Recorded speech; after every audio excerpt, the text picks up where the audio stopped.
நவக்கிரக ஸ்தலமான திங்களூர் கைலாசநாதர் கோயிலில் சந்திரன் அருள் பாலிக்கிறார். கோயிலின் கதை.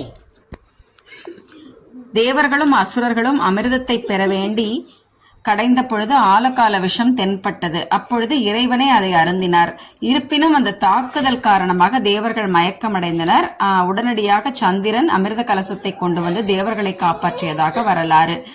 அப்போது அடிகளார் திருநாவுக்கரசரை அழைத்த பொழுது, விருந்தோம்ப அழைத்த பொழுது அவர் தன் மகனை வாழை இலை எடுத்து வர சொன்னார். அப்பொழுது நாகம் தீண்டியது. உடனடியாக இந்த கோவிலில் திருநாவுக்கரசர் கொண்டு வந்து அந்த குழந்தையை உயிர்ப்பித்தார். ஆகையால் இது வரலாற்று சிறப்பு மிக்க ஸ்தலமாகும். திருமங்கலக்குடி சூரியனார் கோயில். இக்கோயிலில் சூரியனாரே முதன்மை கடவுளாக அருள் பாலிக்கிறார். நவகிரக ஸ்தலங்களில் சிவனே முதன்மை கடவுளாக விளங்குவார். ஆனால் இங்கு சூரியனார் முதன்மை கடவுளாக விளங்குகிறார். கஞ்சனூர் அக்னீஸ்வரர் சுக்கிரன். சிவனை சுக்கிரனாக அருள் பாலிக்கிறார். சுக்கிரன் தனது பெருமையை உணர்த்திய சிவனை இங்கு வழிபட்டதாக வரலாறு கூறுகிறது. சுக்கிர தோஷம் நீங்கவும் திருமண தடைகள் நீங்கவும் வெள்ளிக்கிழமைகளில் இங்கு வழிபாடு நடைபெறுகிறது. மூலவர் அக்னீஸ்வரர், தாயார் கற்பகாம்பாள். ஆலங்குடி மூலவர் ஆபத்சகேஸ்வரர், தாயார் ஏலவார் குழலி. தட்சணாமூர்த்தியாக குரு பகவான் இக்கோயிலில் அருள் பாலிக்கிறார். குரு பகவானுக்கு மஞ்சள் வஸ்திரம் அணிவித்து கொண்டைக்கடலை மாலை சாத்தினால் நமக்கு குரு பகவானுடைய ஆசி கிட்டும். தீர்த்தம் அமிர்த புஷ்கரணி. குரு பயிற்சி நாட்களில் வியாழக்கிழமைகளில் இங்கு சிறப்பாக வழிபாடு நடைபெறுகிறது. திருநாகேஸ்வரம் மூலவர் நாகநாத சுவாமி, தாயார் கிரிகுஜாம்பாள் ராகு.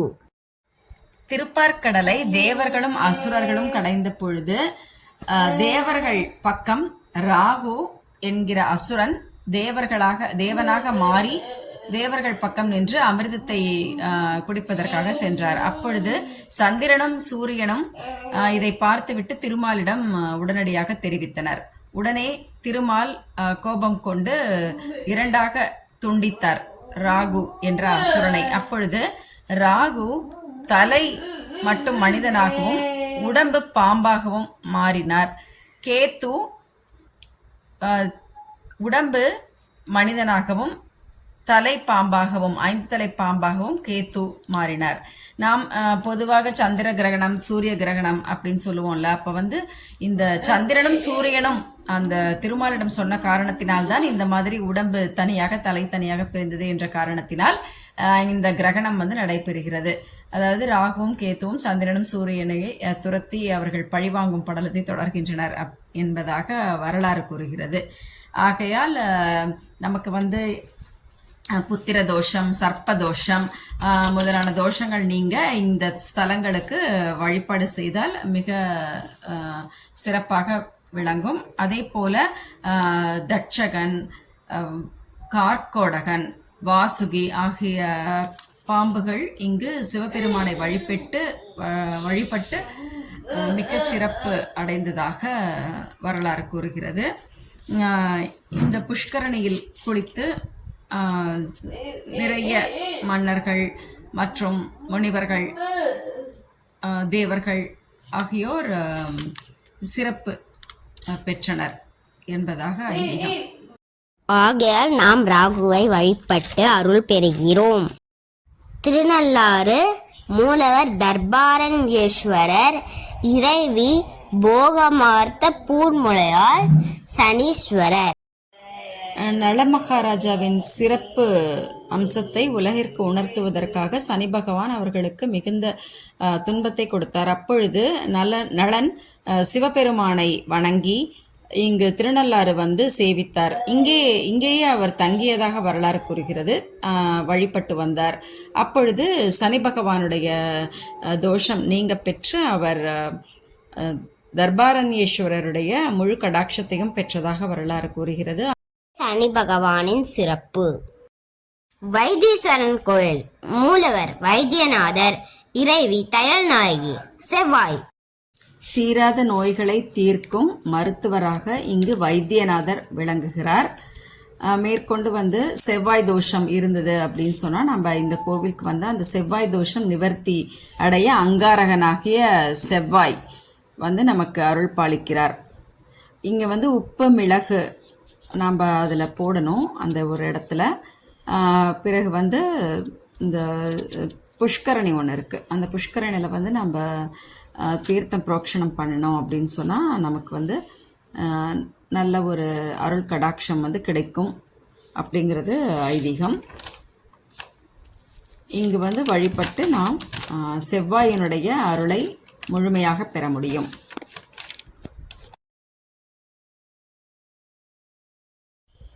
இந்த கோயிலேயே இந்த புஷ்கரணி ரொம்ப அழகா இருந்தது. எங்களோட கண்ணை பறிச்சிடுச்சு. நாங்கள் அதை எவ்வளோ நேரம் பார்த்துட்டு இருந்தோம் தெரியுமா? அது வெளியே இருந்து உள்ளே இருந்து ரொம்பவே அழகா இருக்கு. இந்த புஷ்கரணி வந்து பார்க்கறதுக்கே ரொம்ப குளுமையாக இருந்தது. இது வந்து ரொம்பவே சிறப்பு. இங்கே தையல் நாயகி அம்மன் வந்து நம்ம பார்க்க முடியும். திருவெண்காடு மூலவர் ஸ்வேதாரண்யேஸ்வரர், இறைவி பிரம்ம வித்யாம்பிகை, புதன். இங்கு சிவன் அகோரமூர்த்தியாக விளங்குவது தனிச்சிறப்பு. அகோரமூர்த்தி எப்படி வந்து கடாட்சம் கொடுக்கிறார் அப்படின்னு பார்த்தோன்னா, மருத்துவன் அப்படிங்கிற ஒரு அசுரன் வந்து தவம் இருந்து சிவனுடைய அருளை பெறும் வண்ணம் அவருடைய சூலாயுதத்தை வந்து பெறுகிறான். அப்பொழுது அவன் பெற்றவுடன் தேவர்களை வந்து மிகவும் கொடுமைப்படுத்துகிறான். உடனடியாக தேவர்கள் நந்தியிடம் முறையிடுகின்றனர். உடனே நந்தி சிவனிடம் இந்த விஷயத்தை சொன்ன பொழுது சிவபெருமான் உடனடியாக அகோர மூர்த்தியாக தன்னுடைய முகம் அகோரமாக வைத்துக்கொண்டு அந்த மருத்துவன் அப்படிங்கிற அசுரனை வந்து சூலாயுதத்தை எடுத்து பறித்து அவனை சம்ஹாரம் செய்வதாக இந்த ஸ்தல வரலாறு கூறுகிறது. ஸ்வேதாரண்யேஸ்வரர் தான் மூலமூர்த்தி, அகோரமூர்த்தியும் அருள் பாலிக்கின்றனர். இங்கே வந்து கல்வி, அறிவு மற்றும் வியாபாரம் இதெல்லாம் வந்து சிறப்பாக செழிக்க வேண்டும் அப்படின்னு சொன்னால் இந்த புத பகவானை நாம் வழிபட்டு ஸ்வேதாரண்யேஸ்வரர் அருளை பெற்று அனைவரும் வந்து மகிழ்ச்சி பெற முடியும். எந்த கோயிலிலும் இதுபோல் அகோர முகம் கொண்டு சிவன் இல்லை. இந்த கோயிலில் மட்டும் இருக்கிறார். இக்கோயிலின் மூலம் நாம் புதன் அருளை பெறலாம். கீழப்பெரும்பள்ளம் மூலவர் நாகநாத சுவாமி, இறைவி சௌந்தர நாயகி.